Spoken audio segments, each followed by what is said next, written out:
G'day folks, it's Cortezerino. I am having a lot of trouble flying at the moment. I don't know what it is. Every time I shoot a rocket, nothing happened then. Yes, look at that. I've just stopped dead in my tracks. Let's give him another go. Nope, it's been doing this for a few days. I'm not really sure what's going on. But anyway, we are over here at Mob Central, the crashed airship. If I can get out of here without dropping out of the sky. I'll stick the landing eventually. And I've been starting to do a little bit of work down here. And a creeper did a little bit of work down there. You can see the big hole in the wall. But, oh well. So I think it was last episode I said I was going to finish this crashed airship for AFK Falcon. And I didn't really know what he was doing with it. I don't have an idea of what sort of design he was going to do, but I get the idea that this thing was supposed to be looked at from the outside, because over here, hang on, let's try and take off. You can see he's started doing some terraforming, like all this sand, like it's come up and covered part of the airship, and then this part over here is exposed. I'm going to stop flying. This is terrible. But I don't really want to do it that way, because I've got to finish this. I've got to finish it my own way. I kind of want to make the central point, the central focus of this crashed airship, the inside of it rather than the outside. So what I'm going to do is I'm basically going to make a steampunk street down here. So I'm just doing some facades of houses here, and I'll get back to that in a moment. I think I might leave the structure as is, and the rest has been carted away by people foraging for scraps. You see, we're in the slums, so all the poor people when this thing crashed would have went, "You beauty!" and come in here and started selling all the goods, kind of like in the last Star Wars film. There's Rey works going through all the old crashed ships and getting junk and selling it at a little town. But I'm going to make the town inside the airship. They've moved in. I'm going to have a street inside here and just the skeletal remains of this airship, like big beams coming across and houses built all in amongst it. So all the poor people, this would be their city, kind of Mad Max style.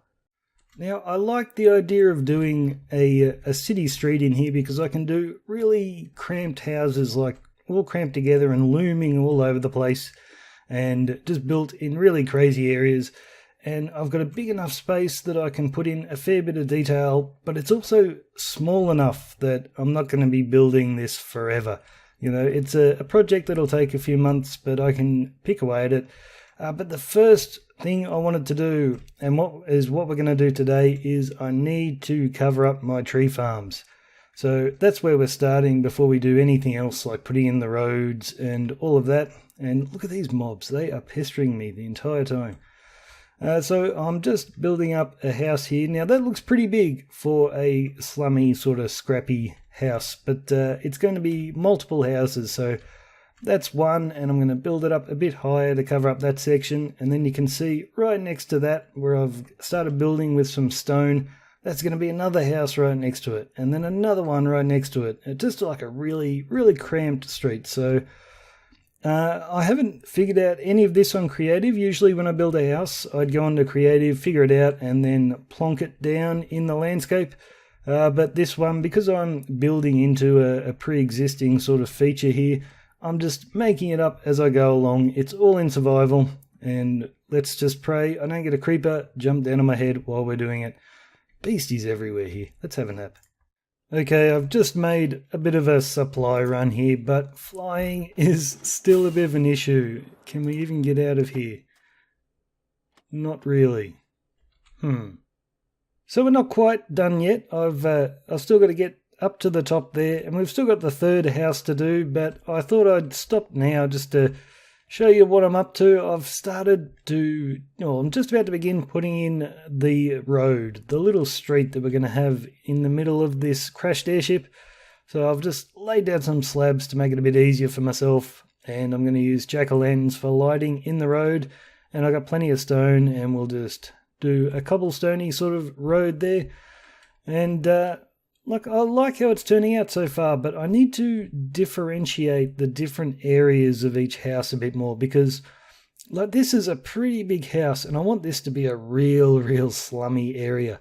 So I've started mixing in clay on this side of the house and then just brick on this side, because I want it to look like, once upon a time it might have been one house, but because of the poverty of the area, different families have moved into different sections of the house and made them their own. So I have my ladder there that I've been using to get up and down. Let's run over. But I want to leave this ladder here basically. So this is a separate house up the top. It's pretty small. It's just a facade, obviously.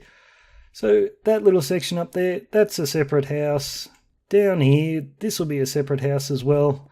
And over here, another one again. So that's like 3 different families have all moved into the one area there.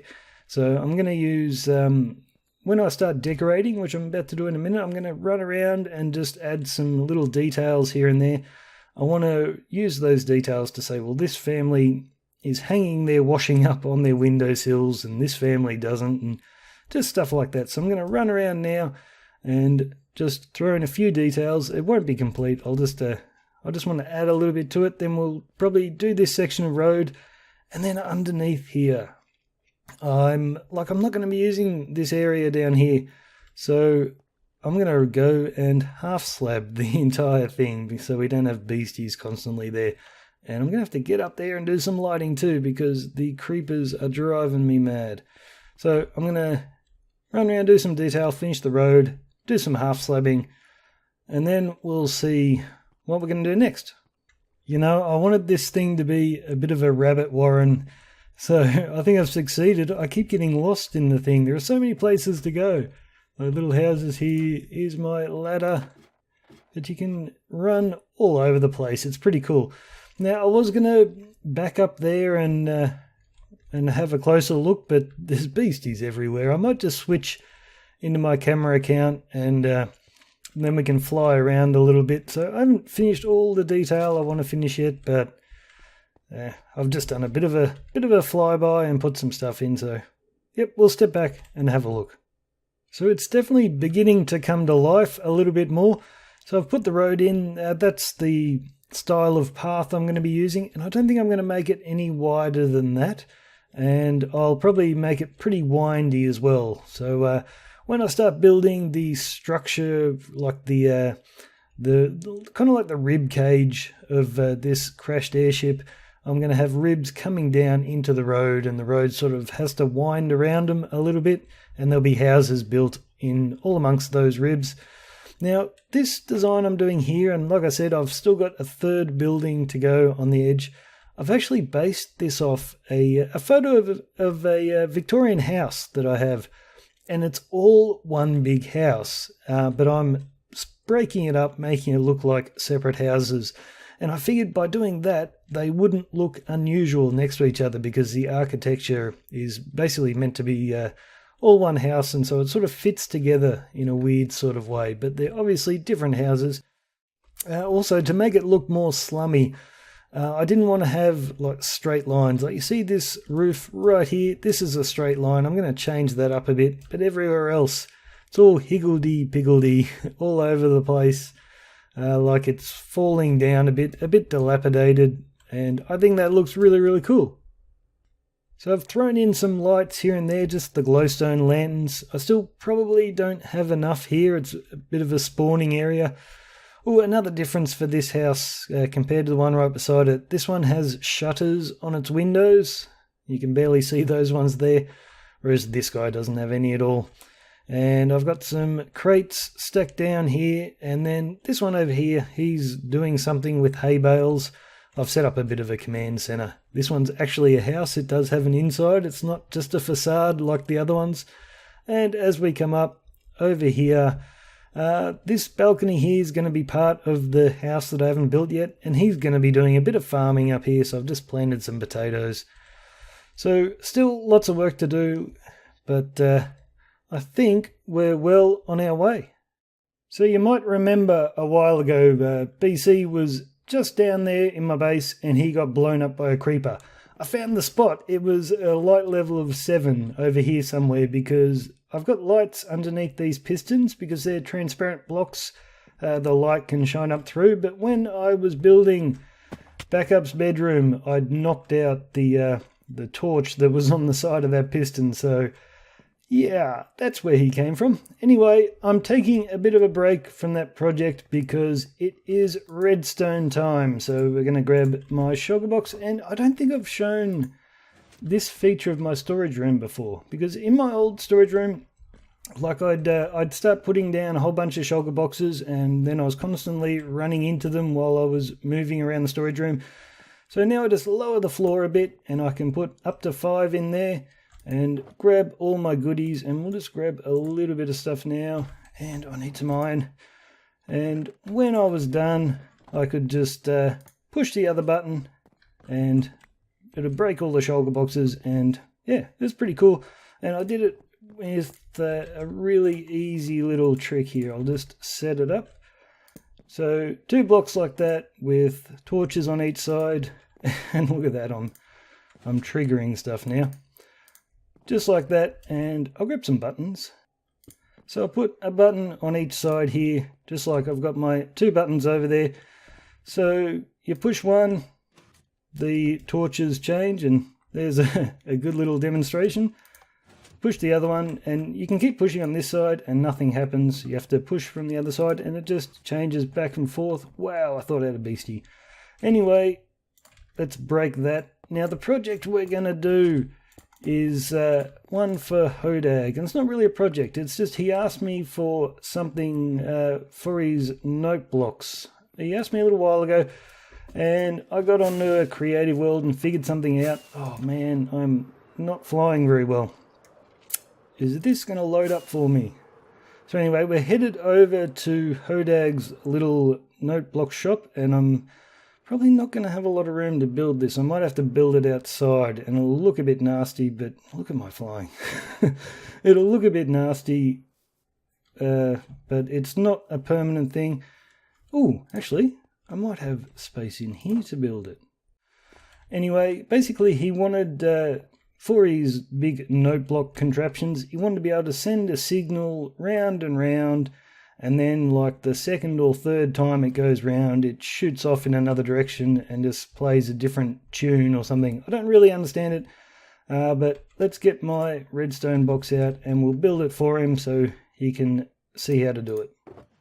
Okay, so here's the basic idea of what I'm going for. So this dust on these 3 hoppers will be powered, and we'll have an item in there. And is this going to be annoying? It probably is going to be annoying.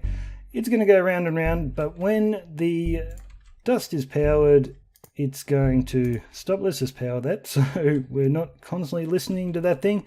So these hoppers just feed into each other, and basically you unpower it, and the item inside will go to the next one, go to the next one, go to the next one every time you unpower it. And then on the 3rd time, it'll pass through this hopper and send out a signal. Now, I like this design because if he wants to do just like every 2nd time, he just needs to break a piece of dust. Or if he wants it every 4th time, he can power everything. You know, it's pretty versatile. He could even add more hoppers and make it even longer. There are my items, get out of there. But we need to unpower it for a 1-tick pulse. And usually I do that with a piston, but we can't have any sound, because the last thing you want when his note block tune is playing is dodgy old piston sounds everywhere. So I've got a solution for that. So I'll just take that item out so we don't have to listen to it.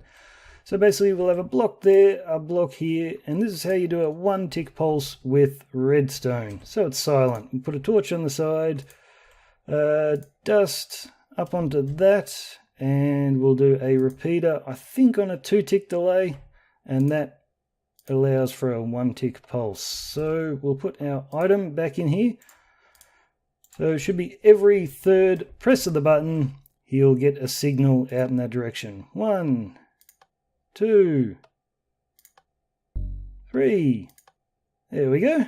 Nice and simple. And It's a little bit bulky. You could probably do this a little bit smaller just with redstone. But yeah, I really like the idea of if he only wanted every second one, he just puts dust on 2 hoppers. And yeah, I think it's pretty cool.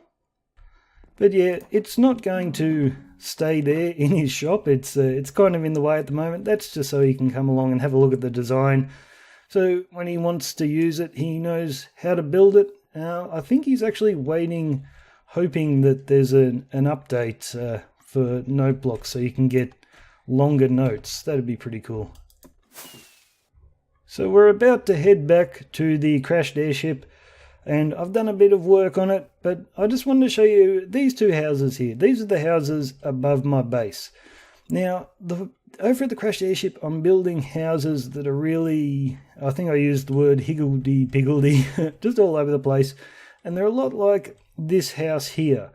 Whereas this one here that is the entrance to my base, this one's a lot simpler.